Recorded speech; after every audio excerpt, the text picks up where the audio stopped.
कहानी नंबर 1। कसक। गुलाब गुलाब परिक्रमा करते दिल मणिकांत चिंगारी। एक अजीब सी कशिश थी उसकी आंखों में तभी तो पहली बार देखते ही राज अपना दिल खो बैठा। पता नहीं, वैसे तो उसने बहुत सारी लड़कियों को देखा था मगर उसने कुछ बात ही और थी। सकीना दिखने में तो आम लड़कियों की तरह ही थी, मगर उसके चलने का ढंग, बोलने का ढंग और देखने का अंदाज तो सीधे राज का जान ही ले लेती। तभी तो राज को पहली नजर में ही प्यार हो गया था। राज मात्र 17 वर्ष का रहा होगा जब उसकी नजरें सकीना से टकराई थी। राज सकीना को बहुत चाहता था, मगर उसमें हिम्मत नहीं थी कि वह अपने प्यार का इजहार कर सके। वैसे भी राज का मानना था कि जो तड़पने में मजा है वह मिलने नहीं। वैसे भी अगर वह प्यार का इजहार करे और सकीना मना या ना कह दे तो उसके तो जीते जी जान निकल जाएगी। यही सोच राज सकीना से कुछ भी नहीं कहता। राज यही सोच के रह जाता कि सकीना भी उसे प्यार करती होगी और अपने दिल के दर्द को कम करने की कोशिश करता। सकीना की एक झलक पाने के लिए स्कूल तक छोड़कर दिन भर सकीना के घर के सामने बैठा रहता है कि कब उसकी एक झलक मिले। सकीना जब घर से निकलकर अपनी सहेली के घर जाती तो राज के दिलों की धड़कन तेज हो जाती। अगर वह उसके पास आकर कुछ बोले तो क्या होगा। जब भी सकीना अपनी सहेली के पास से लौटती तो राज को प्यार भरी निगाहों से एक झलक जरूर देखती। शायद उसको भी एहसास हो गया था कि राज उसी का इंतजार करता है। सकीना की एक झलक राज के अंदर सैकड़ों हलचल पैदा कर देती है।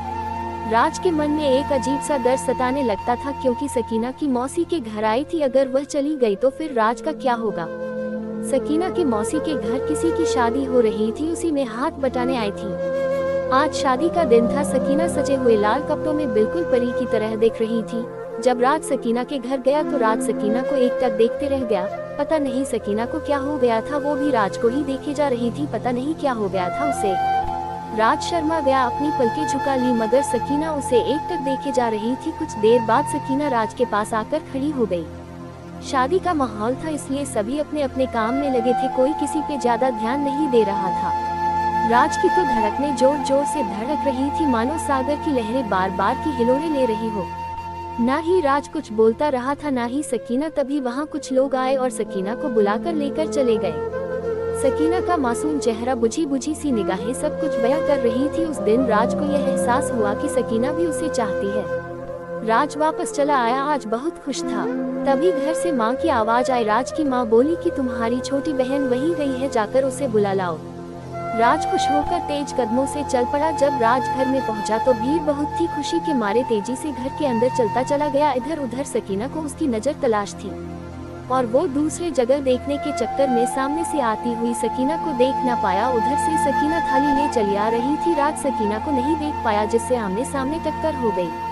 टक्कर लगते ही थाली पहले आसमान की तरफ और फिर धरती पर धड़ाम से गिरी, जिससे सारा सामान बिखर गया। थाली की आवाज सुनकर सभी लोगों की नजरें इस तरफ हुई। सकीना गुस्से में चिल्लाई, देखकर नहीं चल सकते हैं, अंधे हो क्या। बस क्या था, इतना सुनते ही राज को अंदर तक झकझोर कर रख दिया। राज चुपचाप वापस चला आया।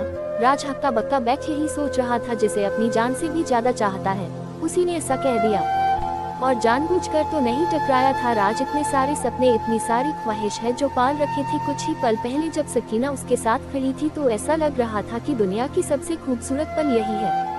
मगर उसका ये जवाब सुन उसके एक तरफा प्यार की धाजियां उड़ चुका था और उसके सारे सपने पल भर में टूट के बिखर गए।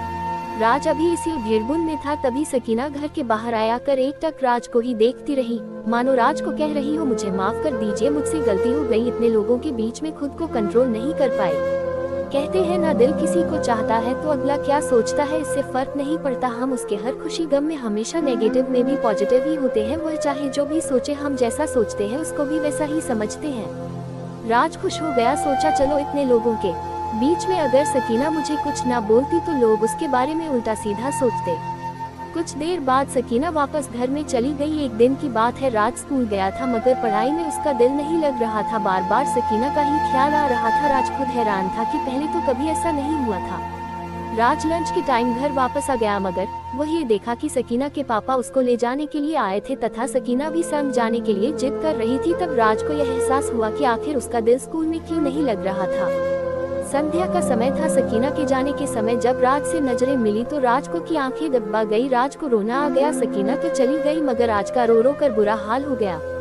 रात को मम्मी ने पूछा, आंख क्यों लाल हुआ है। राज बोला, सोया था इसलिए खाने को बोली तो मना करके सोने चला गया, मगर नींद तो उसकी आंखों से कोसों दूर थी। सकीना के जाने के बाद उसका हाल किसी हरे पेड़ में लगी सूखी डाली से कम ना थी। 1 साल बाद आखिर फिर सकीना आई तो राज को लगा उसकी जान में जान आ गई। मारे खुशी के बाद झूम उठा, मगर उसे होने वाली अनहोनी के बारे में पता ना था। जब सकीना वापस आई तो वह पहले वाली सकीना नहीं थी, वह किसी दूसरे लड़के की चाहत में खो गई। राज को अपनी आंखों पर विश्वास नहीं हो रहा था कि क्या वह वही सकीना है। एक बार शरारत भरी नजरों से राज की तरफ उठाती तो राज को ऐसा लगता था कि दुनिया की सारी खुशियां मिल गई। राज की आंखों के आगे अंधेरा छा गया, उसकी आंखों में आंसुओं के सैलाब उफन पड़ा, मगर वह अपने सिसकियों को अंदर ही अंदर दबाकर चुप हो गया। उसके बाद जब राज की नजर सकीना से मिलती तो राज को रोना आ जाता। राज सोचता, मेरी सकीना ऐसी नहीं हो सकती, वह तो सीधी सादी एक आम लड़की थी और यह सकीना तो पता नहीं कितने को बर्बाद करेगी। कुछ ही दिनों बाद सकीना वापस अपने घर चली गई। राज के सारे दोस्त भी वैसे ही थे, सकीना को मस्ती चाहिए थी, उन्हें भी उसके जाने आने से उन्हें कोई फर्क नहीं पड़ता, क्योंकि टाइम पास और प्यार में बहुत बड़ा फर्क होता है। इन सब से आज राज एक बात तो जरूर सीखी कि अगर आपको पता हो कोई लड़का किसी लड़की को दिलो जान से चाहता है, मगर वो लड़की आपके साथ आना चाहती है, तो कभी एक्सेप्ट नहीं करनी चाहिए। क्योंकि अगर आप किसी से सच्ची मोहब्बत करते हो तो वो आपके लिए पूरी दुनिया है, और टाइम पास करने वाले की नज़र में उसकी कोई कीमत नहीं होती। जब नफरत करते हैं तो वही इंसान दुनिया का सबसे घटिया इंसान दिखने लगता है। मगर इन सब बातों से बेखबर अपनी अलग दुनिया में खोया था राज। वक्त के साथ हर चीज बदलता है, सकीना भी बदल चुकी थी, मगर राज गुमसुम बैठा दिन भर केवल अपनी पहली वाली सकीना के बारे में सोचता था। उसे विश्वास था कि उसकी पहली वाली सकीना जरूर वापस आएगी, मगर ऐसा नहीं हुआ। राज अपनी पलकें उठा सकीना के घर की तरफ देखा, फिर निराश होकर अपनी नजरें झुका ली। राज आज भी समंदर के किनारे बैठा है, पागलों की भांति गुमसुम बैठा रहता है, किसी से कुछ नहीं बोलता। राज को आज भी राज को देखने से ऐसा लगता है जैसे आज भी सकीना से पागलों की तरह प्यार करता है, तभी तो उसके चाहत की कसक अभी बाकी है। The End with Beck Part 2 Manikant Singh 32@gmail.com